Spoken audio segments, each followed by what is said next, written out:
Magandang umaga sa ating lahat mga ka-MTV. It's a fiesta of Ramadan na tinatawag nilang Eid al-Fitr. March 20, 2026. It's a legal holiday. Take 2 tayo sa ating rides papuntang Infanta dahil nung una hanggang kilometer 90 lang kami dahil sa sobrang fog. Sana ngayon maganda ang panahon. So subukan muli. By this time, may kasama na tayo, si kumpare at kumare, parents ng asawa ng anak naming babae. Sila ang nagsilbi naming gabay sa biyaheng ito dahil mas kabisado nila ang Marilaki Highway papuntang Infanta. Regina Rica daw muna kami bago kami magtungo ng Agus River, Infanta, Quezon. Naalala ko last time na may balak tayong tagusin ang Infanta, Quezon, pero hindi nangyari yon dahil sa sobrang fog at malakas din ang ulan, kaya hanggang kilometer 90 na lang ang tungo namin last time. Ngayon, sabi ko sa inyo, meron tayong take 2, kaya take 2 tayo. Let's go! Sumikat na nga ang araw at mukha namang maganda ang panahon ngayon. Sana nga.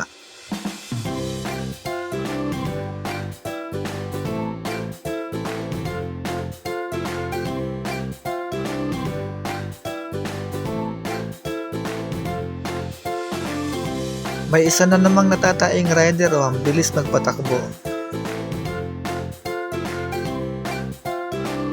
Regina Rica, turn right. Sana makapasok kami doon dahil ang alam ko may isang araw na hindi pwedeng pumasok doon. Hindi ko alam kung Martes o Lunes po ba yun.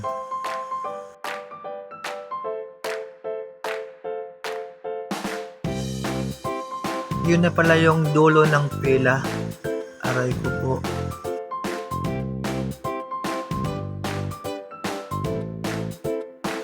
Mahaba-haba din yung pila, no? Alas 8 pa pala ang pasok ng umaga. 7:30 pa lang. 30 minutes pala kami maghihintay ngayon. Kaya naisipan naming babalik na lang mamaya after naming mag-Infanta. Kaya tuloy-tuloy na lang ang biyahe muna.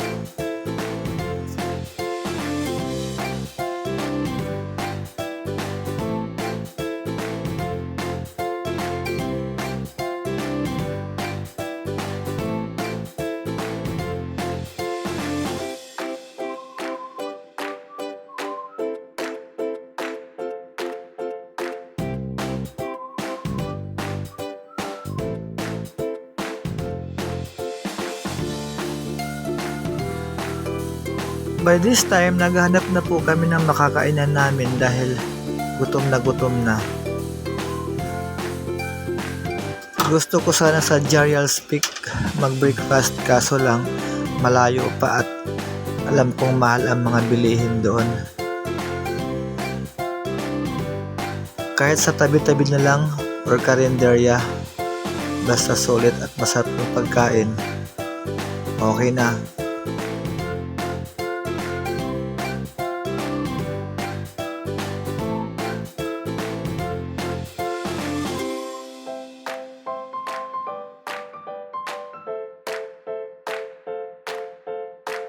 Ayan, mukhang nakakita na ng makakainan.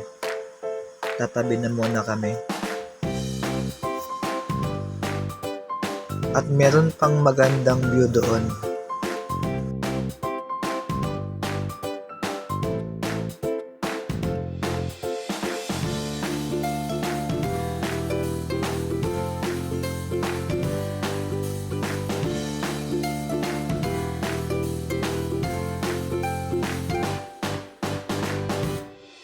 Nandito kami ngayon sa Mamilas Food House and Bulaluhan.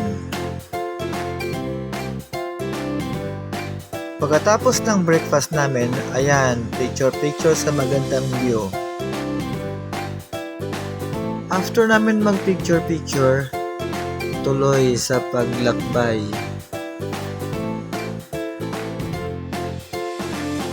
Worry na naman kasi nakita doon sa unahan na mukhang makulimlim naman at mukhang uulan. Hanggang muli naming narating ang kilometer 19. Pero ito'y aming nilagpasan na lamang dahil nakapunta na kami last time. At ang goal na naman ang pupuntahan namin, ang Agos River.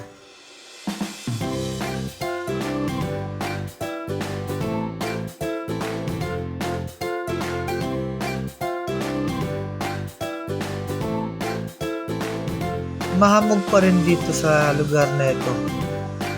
Pero wala namang ulan kaya okay lang. Tuloy pa din. Let's go!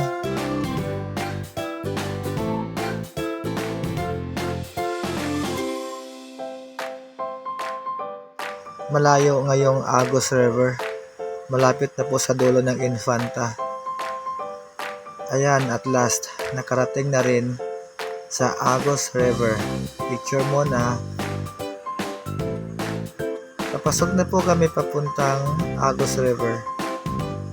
Mabato pala dito.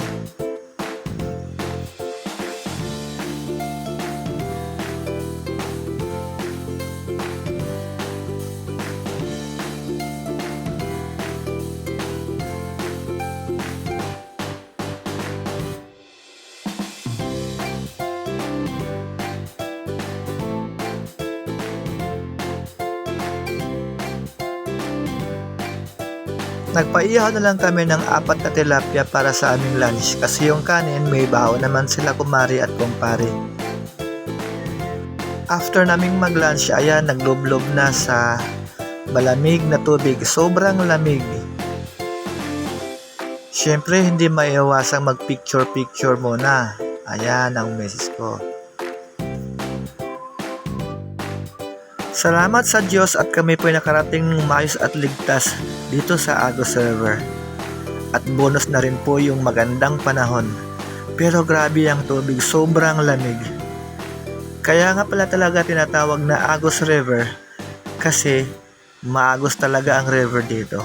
Tuloy-tuloy. Hanggang dito na lang po muna kami sa Agos River at may take 3 pa uli.